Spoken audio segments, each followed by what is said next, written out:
আসসালামু আলাইকুম রহমতুল্লাহ। কেমন আছেন সবাই? আশা করছি অনেকেই ভালো আছেন, আবার অনেকেই খারাপ আছেন।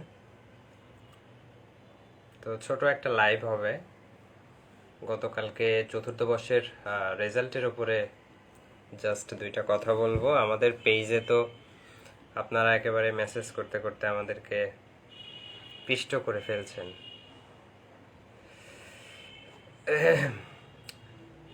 আপাতত দুইজন দেখা যাচ্ছে।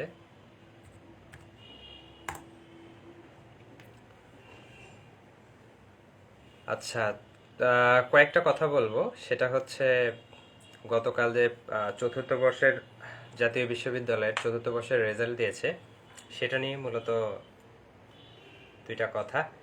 তো একেবারে আমাদের পোস্টে আপনারা দেখেছেন যে আমরা রিপ্লাই করতে করতে আপনাদের প্রেসারে পৃষ্ঠ আর কি।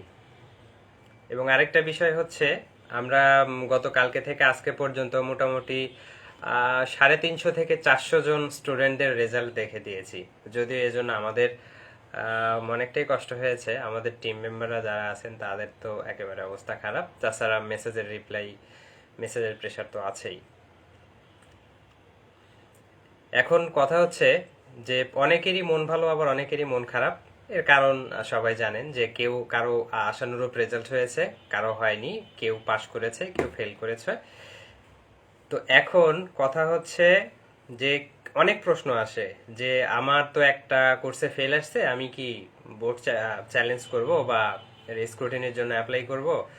আবার অনেকে এমনও করে যে আমার হচ্ছে একটা মেয়ে আমাদেরকে মেসেজ করছে যে আমার তো ভাইয়া সবগুলো ইয়ারে ফার্স্ট ক্লাস আছে, তো আমার এই ইয়ারে হচ্ছে কত জিনিসে বললো, মেবি থ্রি থ্রি আপ আছে, কিন্তু তার হচ্ছে তার আরেকটু এক্সপেকটেশন। তো এইটার জন্য কি আমি আবার চ্যালেঞ্জ করব? তো বিষয় হচ্ছে এরকমই যে কেউ পাস করার জন্য চ্যালেঞ্জ করে, আবার কেউ হচ্ছে কি করে, তার থ্রি আপ আছে কিন্তু তার থ্রি আরেকটু বেশি পাওয়ার জন্য চ্যালেঞ্জ করতে চায়। তো যাই হোক, চ্যালেঞ্জ করার বিষয়ে আপনাদের আসলে যদিও নতুন করে কিছু বলার নাই, কারণ আপনারা অলরেডি ফোর্থ ইয়ারে। আর জাতীয় বিশ্ববিদ্যালয়ে চ্যালেঞ্জ করে খুব একটা লাভ হয় না বললেই চলে। যদি 100 জন চ্যালেঞ্জ করে হয়তো তার মধ্যে একজন বা দুইজনের রেজাল্টে পরিবর্তন আসে, এছাড়া খুব একটা পরিবর্তন আসে না বললেই চলে। এখন কথা হচ্ছে, আপনার যদি 2 থেকে 3টা বিষয়ে ফেল থাকে, মানে একের অধিকে ফেল থাকে, তাহলে আপনার একদম, মানে আমি আমার পার্সোনাল এক্সপিরিয়েন্স থেকে বলবো যে একদমই দরকার নাই চ্যালেঞ্জ করার, কোনো দরকার নাই যদি আপনার একাধিক বিষয়ে ফেল থাকে। কারণ এইটা বলা যায় যে আপনি প্রায় 99.99% লিখে নিতে পারেন যে আপনার যদি একাধিক বিষয়ে ফেল থাকে, আপনি চ্যালেঞ্জ করলেও আপনার কোনো চেঞ্জ আসবে না। হ্যাঁ, তো তার থেকে ভালো হচ্ছে আপনার যে 2টা বা 3টা বিষয় ফেল আছে, সেই 2টা বা 3টা বিষয় আপনার যথেষ্ট কনসেপশন আছে, যেহেতু পরীক্ষা দিয়েছেন, তো আগামীবার এই বিষয়গুলোতে এক্সাম দেওয়া, this is the best option. From my experience this is the best option. Even এমনও হতে পারে যে আপনার এবারে যে রেজাল্টটা, মানে চ্যালেঞ্জ করার পরে হয়তো যদি পরিবর্তন হয়, যেটা আসবে সামনে, সামনে আপনার এক্সাম দিলে হয়তো এর থেকে আরো বেটার একটা রেজাল্ট এক্সপেক্ট করতে পারবেন। এটা একটা বিষয়। আর যদি কারো একটা বিষয়ে ফেল থাকে, সেক্ষেত্রে আপনারা একটা কাজ করতে পারেন, টাকা পয়সার কোনো প্রবলেম না থাকলে আপনারা এটা চ্যালেঞ্জ করতে পারেন একটা বিষয়ে। এতে করে সুবিধা কি, যেহেতু ফোর্থ ইয়ারটা হচ্ছে এখানে আসলে মানে একটা একটা ইয়ার বোনাসে রেখে, অর্থাৎ গ্যাপের মাঝখানে রেখে ইমপ্রুভ দেওয়ার কোনো সুযোগ নেই। তো সেক্ষেত্রে যদি একটাতে ফেল থাকে, তাহলে চ্যালেঞ্জ করার পরে যদি পাস চলে আসে, তাইলে আপনার একটা বছর বেঁচে যাবে, আপনি 1 বছর আগেই মাস্টার্স করতে পারবেন। এটা হচ্ছে একটা বিষয়। আর যদি একের অধিকে থাকে, তাইলে কোনো দরকার নাই চ্যালেঞ্জ করার। আর একটাতে যদি ফেল থাকে, তাইলে চ্যালেঞ্জ করতে পারবেন। অনেকে ফার্স্ট ক্লাস ছুটে গেছে এই কারণে হচ্ছে চ্যালেঞ্জ করতে চায়। এইটাও খুব একটা কাজে দেয় না, তবে করতে পারেন যদি একটা কোর্সে একটু ভালো করার, না করার জন্য আপনার যদি ফার্স্ট ক্লাস ছুটে যায়, তাহলে আপনি একটার জন্য করতে পারেন। যদি যখনই এইটা একের অধিক কোর্সের জন্য যাবে, তখন আসলে চ্যালেঞ্জ করে কোনো লাভ নেই। এটা হচ্ছে একটা ব্যাপার। মূলত এটা বলার জন্যই আপনাদের উদ্দেশ্যে এই ভিডিও বার্তা। আর আরেকটা বিষয় হচ্ছে, আপনাদের যাদের 1 কোর্সে 2 কোর্সে ফেল আছে, তারা চাইলে হচ্ছে আমাদের কাছ থেকে এই 1 কোর্স 2 কোর্সও হ্যান্ড নোট নিতে পারবেন, এটা খুবই স্বল্প মূল্যে, এবং এগুলো আসলে আমাদের গ্রুপে ফ্রিতেও পাবেন। আর যদি কাগজে কলমে পড়তে যান তাহলে এটা কুরিয়ার করে নিতে হবে, এটা একটা বিষয়। এবং আমাদের ওয়েবসাইটের কাজ চলছে, সেখানে নোটগুলো সব পোস্ট করা হবে, আপনারা চাইলে ওখান থেকে নিতে পারেন, এটা একটা ব্যাপার। এবং যারা ফোর্থ ইয়ারে না, যারা ফার্স্ট ক্লাস পেয়েছেন এবং যারা ফোর্থ ইয়ারে এবারে পাস করলেন বা আগে পাস করেছেন, তাদের জন্য সকল হ্যান্ড নোটে 100 টাকা ডিসকাউন্ট চলছে। এবং আজকে সকলের জন্য 70 টাকা ডিসকাউন্ট। আচ্ছা, নোটের ব্যাপারটা শেষ করি এখন। একটা কমেন্ট আসছে যে আমাদের এম এতে ভালো করার টিপস দেন। এম এর ব্যাপারে যারা ফোর্থ ইয়ার এবার পাস করলেন, এম এ মাস্টার্স এর ব্যাপারে দুইটা কথা না বললেই নয়। সেটা হচ্ছে মাস্টার্সে 7টা কোর্স, কিন্তু এখানে একটা বিষয় হচ্ছে কোর্স 7টা হলেও অনেকগুলো মানে প্রত্যেকটা কোর্সের আন্ডারে টপিকগুলো হিউজ, এবং এখানে পড়া হিউজ যদি আপনি পড়েন আর কি। তো এই জন্য হচ্ছে আপনাদের জন্য আমার দিক থেকে পরামর্শ থাকবে, যেহেতু আপনাদের সিনিয়র যারা মাস্টার্সে বর্তমানে আছে তাদের ফর্ম ফিল আপ মেবি চলছে, হ্যাঁ তাদের ফর্ম ফিল আপ চলছে। আপনারা এই মাস্টার্সের নোট পাবেন হচ্ছে এই আপনাদের সিনিয়রদের এক্সাম পর। আর এখন আপনাদের জন্য বেস্ট ওয়ে হচ্ছে সামারি পড়া বা মেইন টেক্সট পড়া। মেইন টেক্সট আসলে সবার জন্য তো সম্ভব হয় না, তো সামারি, ক্যারেক্টার অ্যানালাইসিস, কে ইনফো, এই বিষয়গুলো পড়া, তো এইগুলো পড়তে পারেন। আর এবারে আমাদের মধ্যকারী একটা স্টুডেন্ট, আমাদের এলএক্স এর একজন শুভাকাঙ্ক্ষী স্টুডেন্ট, তিনি হচ্ছে 3.58 পেয়েছেন।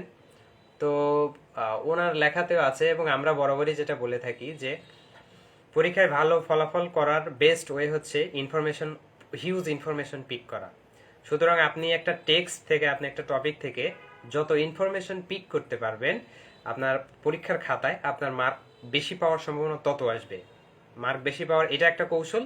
এবং আরেকটা কৌশল হচ্ছে পরিষ্কার পরিচ্ছন্ন লেখা। আপনার লেখা খারাপ হোক, কিন্তু লেখার একটা স্ট্রাকচার থাকে, সেই স্ট্রাকচার অনুযায়ী লেখায় মিনিমাম 2টা 3টা 5টা কোটেশন ইউজ করা, বিশেষ করে পার্ট সি এই সেকশনে, এবং পয়েন্ট ওয়াইজ লেখা।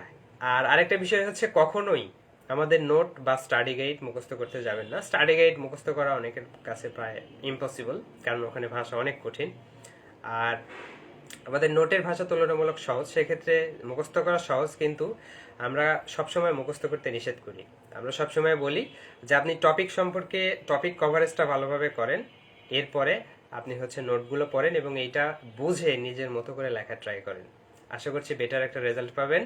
এবং ফোর্থ ইয়ারে যাদের যা হয়েছে, যাদের যা হয়নি, সেটা নিয়েই সবাই সন্তুষ্ট থাকবেন। এটা নিয়ে আসলে মন খারাপ করার কিছু না। অনেকে এসে আমাদের ইনবক্সে এসে কান্নাকাটি শুরু করে দিছে যে ভাই এখন আমি কি করবো। আসলে এগুলো হতাশার কিছুই নাই। জাতীয় বিশ্ববিদ্যালয়ের অনেক অসঙ্গতি আছে, এটা আমাদের সবাইকেই মানতে হবে। অনেকে হয়তো ভালো পরীক্ষা দেওয়ার পরেও খারাপ রেজাল্ট এসেছে, তো এগুলো আসলে বিষয় না। এগুলো আমি ইতিপূর্বে যেভাবে বললাম আপনারা এটা ফলো করতে পারেন। আর যদি কোনো প্রশ্ন থাকে আমাদের ইনবক্সে বলতে পারেন। আমরা যে শুধু হ্যান্ড নোট বিক্রি করি বিষয়টা এমন না, আমরা আসলে আপনাদের হেল্প করার জন্যই আছি। পাশাপাশি হ্যান্ড নোটটাও আপনাদের একটা হেল্প, যেহেতু এটাতে খরচ হয়, সেক্ষেত্রে এটার একটা প্রাইস আপনাদেরকে দিতে হয়। তাছাড়া হ্যান্ড নোটের বাইরেও আপনারা আমাদের পেজে যে কোনো সমস্যা শেয়ার করতে পারেন। আমরা আমাদের সাধ্যমতো আপনাদেরকে চেষ্টা করব আপনাদেরকে সাহায্য করার। তো অনেকক্ষণ হয়ে গেল, ধন্যবাদ। অনেকেই দেখছেন, প্রায় সবসময় অনেকজনই ছিলেন। আর ভিডিওটা যদি কারো উপকারে আসে আপনারা শেয়ার করতে পারেন, আপনার ফ্রেন্ডদের হেল্প হবে আশা করি।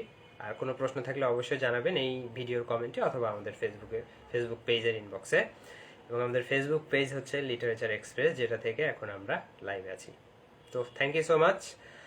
আর আরেকটা বিষয় আপনাদের আপডেট দিয়ে রাখি, আমাদের চ্যানেলে একটু খোঁজখবর রাখবেন, সেখানে ভিডিও লেকচার প্রকাশ করা হচ্ছে।